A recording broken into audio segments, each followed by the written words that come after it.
Before you start on your installation, there's a few things you'll want to check first. Clear your installation area of anything that might get in the way during assembly. For this building, we're putting it onto a raised wooden framework to help protect it from damp and insects.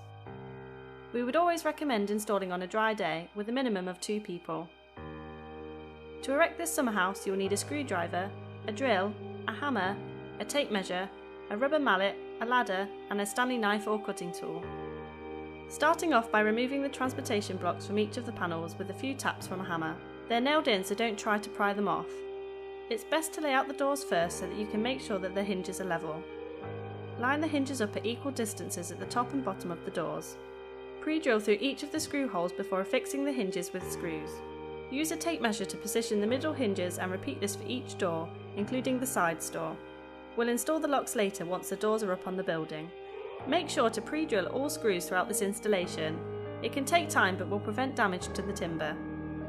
Place the floor panels down onto the prepared base and make sure that the bearers are flush with the supports.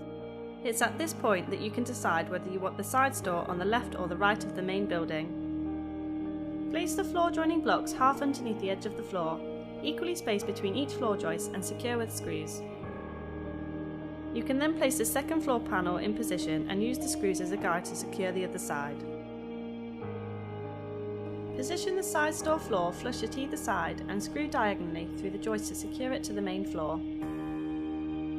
Start the main body of the installation with one of the rear panels and one of the sides to form an L-shaped join. Press the framing firmly together and secure them with screws at the top, middle and bottom. You can now bring in the other back and side panels and repeat this for the corner framing.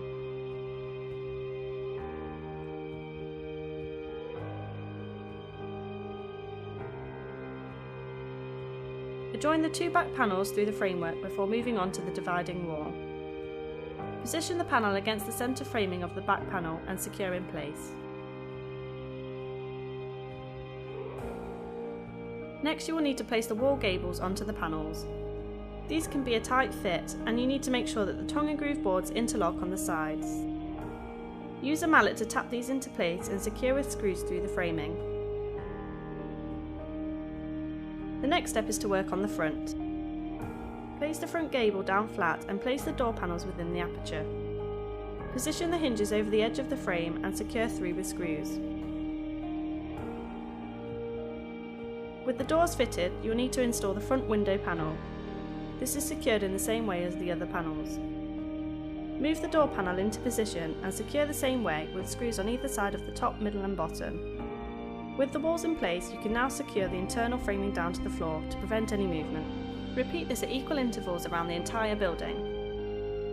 For the next step, you need to position the side door wall against the dividing wall panel and secure in place. You can now secure the side door frame to the front of the building. The final small wall gable needs to be fitted on top of the side door wall as before. Position the side door within the frame and secure the hinges in place. With all the walls in place, you can now position the veranda. Place the boards in front of the door panels, making sure that the 2 panels align and are flush with the edge of the building. Secure these using screws diagonally through the framing and into the door panel. Slide the roof panel up onto the gables until it reaches the front of the building, covering the side door and leaving an overhang at the front.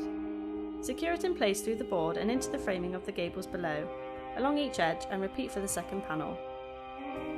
The roof strips need to be placed on the back of the building and positioned to close the gap where the roof meets the back panels.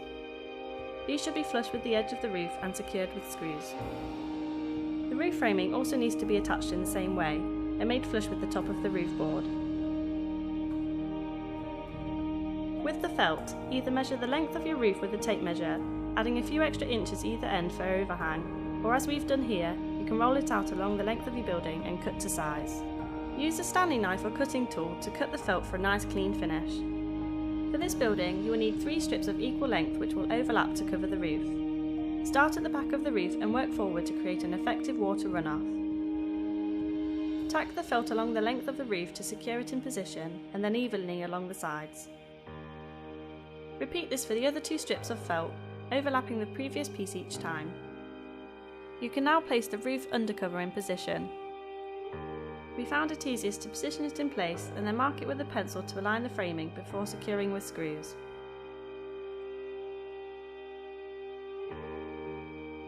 With the roof felted, it's time for the trims. Fold the felt down so that it's sandwiched firmly between the fascia and the edge of the roof. Secure these at each end and the middle and repeat for each fascia of the building. Don't worry if there is some excess felt under the fascia, this can simply be cut away with a sharp knife. Align the corner trims over the side panel framing and then secure in place at the top, middle and bottom with 30mm screws. Repeat this for all the corners and panel joints. You may need to cut some of the strips down slightly to fit.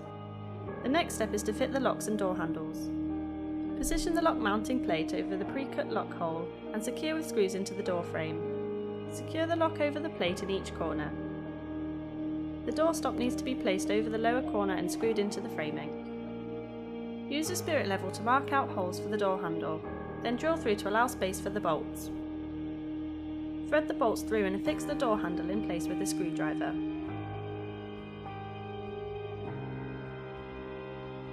Place the door lock into the pre-cut recess and thread the handlebar through the mechanism. Secure the lock plate with screws before affixing the handles over the bar on each side. Screw these down to the door.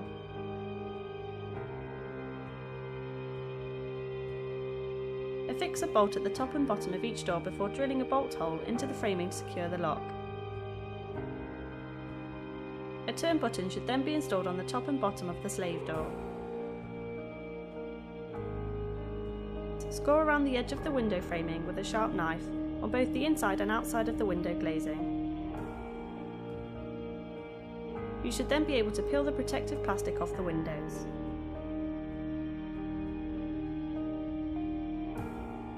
Now that your summer house is installed, you'll want to treat it with a good quality timber preservative to keep it protected throughout the year. For more installations, please check out the other videos on our channel or visit waltons.co.uk.